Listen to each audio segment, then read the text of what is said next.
नमस्ते। आज के इस खास विश्लेषण में आपका बहुत बहुत स्वागत है।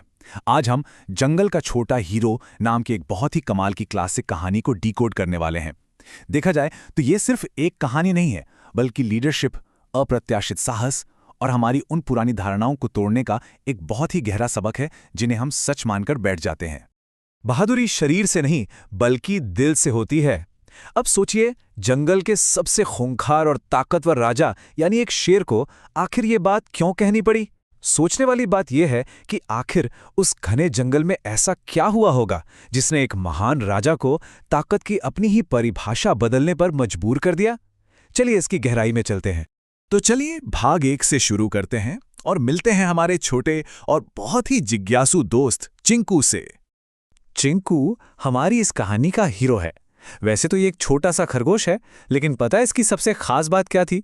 इसकी गजब की जिज्ञासा, मतलब हर वक्त कुछ नया सीखने की भूख। यही एक बात थी जो उसे पूरे जंगल में सबसे अलग बनाती थी। वो केवल चीजों को ऊपर से देखता नहीं था, बल्कि उनकी तह तक जाना चाहता था। और सच कहूं तो यही बात जंगल के बाकी जानवरों को खटकती थी।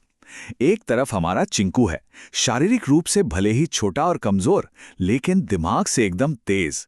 और दूसरी तरफ जंगल के बड़े बड़े विशाल जानवर, वो खुद को बहुत ताकतवर समझते थे, अहंकार से भरे हुए। उनके लिए ताकत का मतलब सिर्फ एक बड़ा शरीर था, इसलिए वो अक्सर चिंकू को कमजोर समझकर उस पर हंसते थे। लेकिन फिर आता है भाग 2। जंगल में एक भयानक तूफान जो सब कुछ बदल कर रख देता है। अचानक से हालात एकदम बेकाबू हो जाते हैं। एक ऐसा विनाशकारी तूफान आता है कि बड़े बड़े मजबूत पेड़ अपनी जड़ों से उखड़ने लगते हैं। शांत सी दिखने वाले नदी का जलस्तर बहुत ही खतरनाक रूप से बढ़ने लगता है। और सबसे हैरानी की बात बताऊं, वो बड़े बड़े जानवर जो कल तक अपनी ताकत पर इतना इतराते थे ना, वो सब डर के मारे शून्य पड़ गए, बिल्कुल बेबस। और इसी अफरा तफरी के बीच एक जानलेवा इमरजेंसी आ जाती है। नन्ही सी गिलहरी टिंकू उस उफनती और खतरनाक नदी के बीचों बीच एक छोटे से पत्थर पर फंस गई है। पानी चारों तरफ से मौत बनकर चढ़ रहा है और अब उसकी जान सीधा खतरे में है। हालात इतने खौफनाक थे कि खुद जंगल के राजा शेर को घबराकर चिल्लाना पड़ा, कोई उसे बचाओ। सोचिए, जो खुद जंगल का राजा है, उसकी आवाज में इस वक्त पूरी हताशा है। वो खुद को असहाय महसूस कर रहा था। तो अब सबसे बड़ा सवाल, उस नन्ही टिंकू की जान आखिर कौन बचाएगा?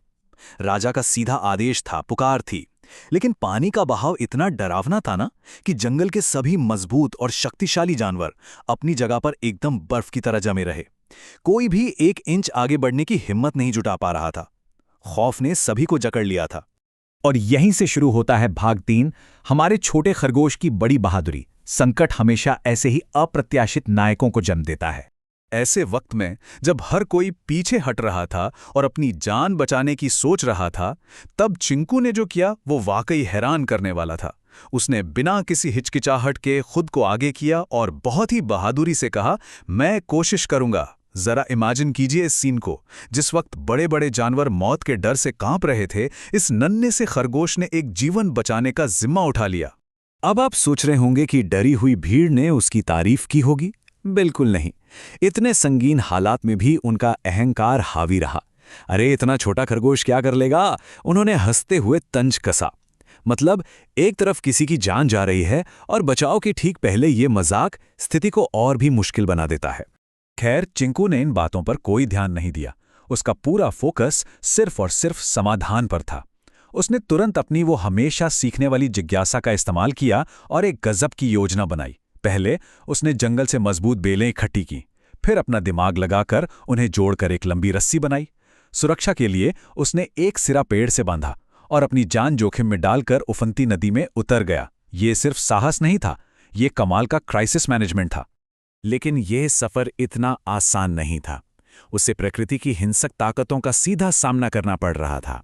तेज हवाएं उसे पीछे धकेल रही थीं, नदी का बर्फीला पानी उस पर बेकाबू होकर उछल रहा था। लेकिन उस नन्हे शरीर के अंदर का जो इरादा था ना, वो एकदम फौलादी था। उसने अपना हौसला नहीं टूटने दिया। और फाइनली वो हो गया जो नामुमकिन लग रहा था। रेस्क्यू पूरी तरह सफल। अपनी गजब की सूझबूझ और हिम्मत के दम पर चिंकू उस पत्थर तक पहुंच ही गया और टिंको गिलहरी को एकदम सुरक्षित किनारे पर वापस ले आया। उस नन्हे से खरगोश ने वो कर दिखाया जिसे करने के नाम से भी बड़े बड़े जानवर कांप रहे थे। अब आते हैं भाग 4 पर, असली हीरो की पहचान। तूफान थम चुका है और जंगल को एक बहुत बड़ा सबक मिलने वाला है। याद है हमने शुरुआत में एक कोट की बात की थी? अब हमें उसका असली मतलब समझ में आता है। शेर राजा ने सबके सामने अपनी गलती मानी और बहुत ही गर्व के साथ एक गूंजते हुए स्वर में कहा, आज हमें समझ आया कि बहादुरी शरीर से नहीं बल्कि दिल से होती है। यही इस पूरी घटना का सबसे बड़ा निचोड़ है। तूफान से पहले और तूफान के बाद ये बदलाव देखिए। कल तक जिस चिंकू का छोटे और कमजोर होने की वजह से मजाक उड़ाया जाता था, आज वो हमेशा के लिए पूरे जंगल का छोटा हीरो बन चुका था। उस दिन के बाद से ताकत को नापने का पैमाना ही बदल गया और चिंकू को वो सम्मान मिला जिसका वो सच में हकदार था। तो इस शानदार कहानी के विश्लेषण को हम यहीं खत्म करते हैं, लेकिन एक बहुत ही विचारोत्तेजक सवाल के साथ आपको छोड़कर जा रहे हैं। हमारे और आपके रोजमर्रा के जीवन में ये दिल की बहादुरी आखिर कैसे काम करती है? हम चिंकू की तरह ऐसा क्या कर सकते हैं जो भले ही छोटा हो लेकिन दुनिया को थोड़ा बेहतर बना सके? याद रखिए, शारीरिक आकार चाहे जो भी हो, सच्चा साहस और बुद्धिमानी किसी के भी अंदर हो सकती है। इस बारे में गहराई से जरूर सोचिएगा। इस चर्चा में हमारे साथ जुड़ने के लिए आपका बहुत बहुत शुक्रिया। सीखते रहिए और साहसी बने रहिए।